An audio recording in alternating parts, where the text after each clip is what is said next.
Prenez place. Et débitez-nous vos horreurs hebdomadaires. Salut les vieux.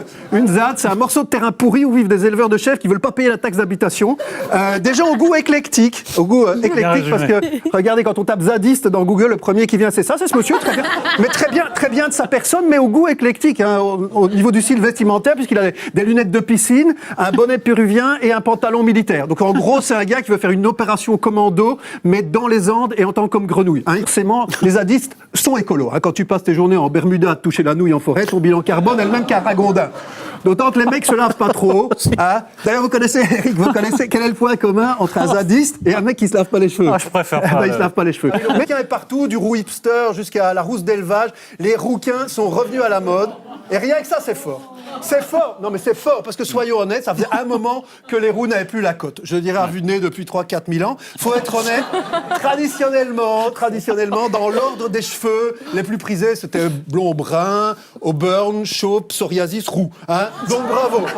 Il a fait aussi bleu remix, où il reste enfermé dans un écrin transparent chauffé à 80 degrés, dans lequel son corps transpire, bave et pleure du bleu de méthylène.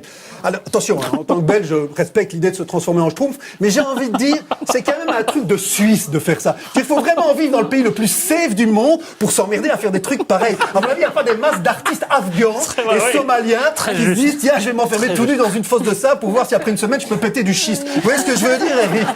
Faut avoir le temps, quoi. Faut vraiment vivre en Suisse, faut vraiment vivre dans un pays où le budget est en équilibre, où il y a des référendums démocratiques chaque semaine, pour avoir besoin de se sentir vivant au point de se mettre dans des baignoires à chier du bleu de méthylène.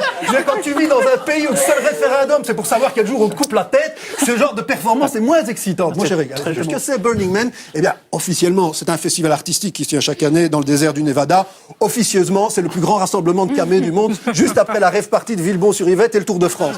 Le sida, globalement, tout le monde est contre. Moi, je suis contre. Les maladies, de manière générale, je vous dis, je suis contre. Personne n'aime bien. On a rarement vu des manifs dans la rue. Le cancer, c'est super. On en a marre de grand-mère. Non. La liberté, c'est bien. Mais le monde a-t-il aussi besoin d'hommes d'âge mûr en string et chaussures de ville conduisant une moto mérou? La civilisation occidentale est-elle vraiment défendue par des gens qui se plongent dans des cupcakes mobiles? Vous allez me dire, c'est quoi? C'est quoi? Ça doit être exceptionnel. Bon, écoutez, oui, en fait, on dirait Julien Doré qui commande 2 cafés. Et puis, comme l'a dit un génie, si vous avez peur de vieillir, n'oubliez pas que l'alternative est pire. Et le corps de la femme change avec le temps. C'est tout à fait normal, comme l'illustre cette jolie métaphore visuelle sur les différents âges de la femme.